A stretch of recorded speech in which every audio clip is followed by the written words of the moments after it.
ناراض نہ ہونا. بعض اوقات ہمارے اندر کچھ چیزیں ایسی ہوتی ہیں جو ہم اپنے آپ کو ایمان سے نعوذ باللہ کہیں خالی نہ کر بیٹھیں.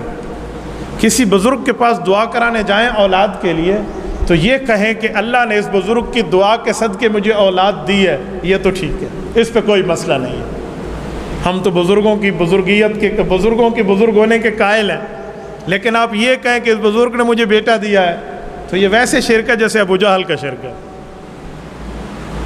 یہ بات ذہن میں رکھیں. کسی کی دعا سے مل جانا اور ہے، کسی کے وسیلے سے مل جانا ٹھیک ہے، کسی کے محابے سے مل جانا ٹھیک ہے، لیکن اس نے دی ہے جی نہیں. زندگی موت کا اختیار تو اللہ کے ہاتھ میں. رسول اللہ کے 3 بیٹے دنیا سے رخصت ہوئے ہیں. کیا بیٹے کی وفات کا والد کو کوئی غم نہیں ہوتا؟ کیا کوئی غم نہیں ہے؟ رسول اللہ کی ذات اقدس پہ کوئی تکلیف نہیں ہے؟ یار اگر اپنے ہاتھ میں سب کچھ ہو تو اپنے بیٹوں کو فوت ہونا کون دے گا؟ کون مرنے دے گا اپنی اولاد کو اپنے سامنے؟ یاد رکھے، اسی لیے یہ معاملات اللہ کے ہاتھ میں ہیں. خود قرآن کریم نے اولاد کے دینے کا فرمایا.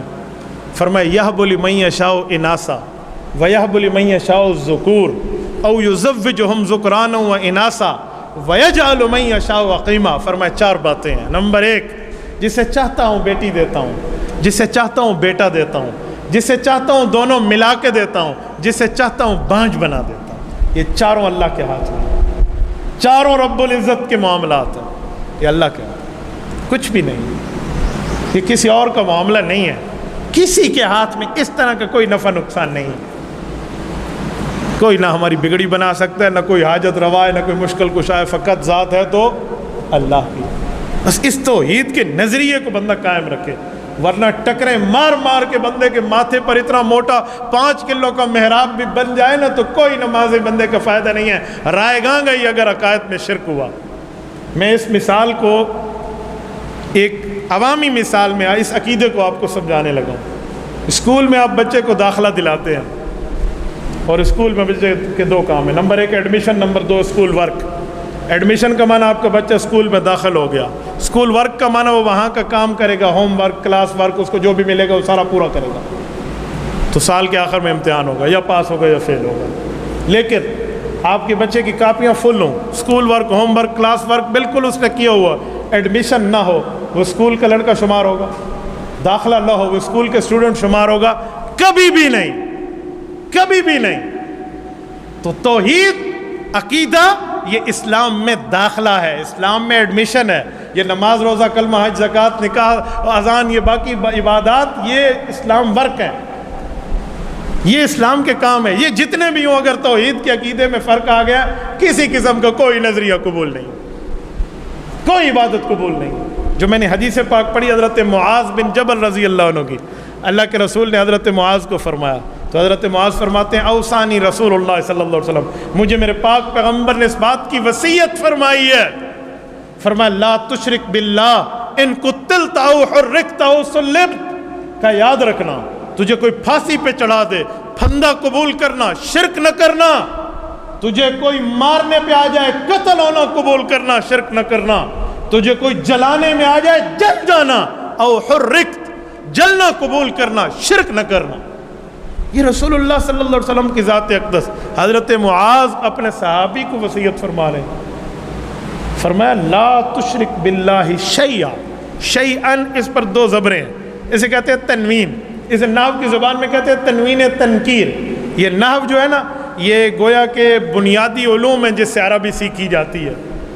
تو تنوین تنکیر کا معنی نکرہ، نکرہ کہتے ہیں کامن ناؤن، یعنی کسی قسم کا کوئی شرک نہیں کرنا اللہ کے ساتھ. لا تشرک باللہ شیئا وان قتلت او حرکت، چاہے جلا دیا جائے، قتل کر دیا جائے، چاہے کچھ بھی ہو. یہ ایمان کا اعلیٰ درجہ بتایا جا رہا ہے، اعلیٰ درجہ.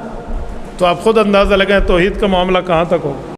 ہم توحید میں بڑے معاملات میں اوپر نیچے ہوتے ہیں. اپنے عقائد پر ایک دفعہ تھوڑا اپڈیٹ کیجئے، تھوڑا نظر ڈالیے، تھوڑا بتائیے، پوچھیے اہل علم، اہل حق کے ساتھ بیٹھ کے کہ میرا نظریہ یہاں یہ، میں اس کو کس حد تک لے کر چلتا ہوں. کہیں یہ نہ ہو بندہ خود کو میاں بیوی سمجھے اور اس کا عقیدہ توحید میں فرق ہو، وہ کوئی میاں بیوی نہ ہو. خود کو بندہ نمازی سمجھے اور عقیدہ توحید میں فرق ہو، وہ اللہ کے ہاں کوئی نمازی نہ ہو.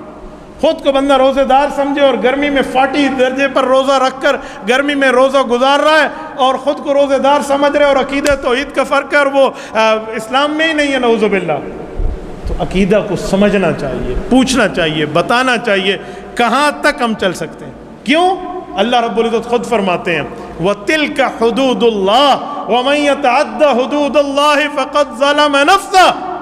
یہ اللہ رب العزت کی طرف سے مسلمانوں کے لیے طے کردہ حدود ہیں، باؤنڈریز آف دا اسلام، اسلام کی حدود ہیں، اس حدود سے آپ نے باہر نہیں جانا۔ آپ کا پاکستان میں رہنے کے بعد یہ علم میں ہے کہ کلکتہ پاکستان کا حصہ نہیں ہے، امرتسر پاکستانی شہر نہیں ہے، بیجنگ پاکستان کا علاقہ نہیں ہے، کابل پاکستان کا علاقہ نہیں ہے، تہران پاکستان کا نہیں ہے، آپ کے علم میں ہے۔ کیوں؟ میں وہاں تک ٹریول کروں گا تو اپنے ملک سمجھ کے نہیں جا سکتا، غیر ملک سمجھ کے جاؤں گا، مجھے کوئی پروسیس کرنا پڑے گا، کوئی ویزاز لینے پڑیں گے، ایسے میں نہیں پہنچ سکتا۔ آپ کے علم تو یہاں بھی ہمارے علم میں ہونا چاہیے کہ میں نے اس عقیدے کو کس حد تک اپنے پاس رکھنا ہے، اس کی باؤنڈری کہاں تک ہے، حدود اربع کہاں تک، یہ علم ہونا چاہیے۔ یہ علم نہیں ہے، نماز کسی کام کی نہیں، روزہ کسی کام کا نہیں، حج زکوٰۃ نکاح کسی کام کا نہیں۔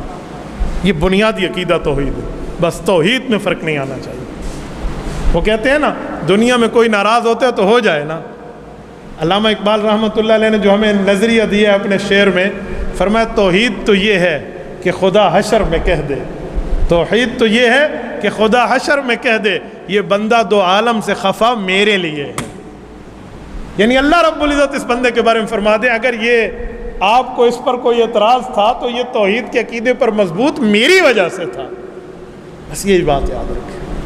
اسی لیے عقیدہ توحید میں فرق نہ ہے، عقیدہ توحید ہوگا تو عقیدہ رسالت پہ ہمارا عمل کل قیامت میں اجر ہوگا، ورنہ معاملہ خراب ہو جائے گا۔ تبارك الذي نزل الفرقان على عبده ليكون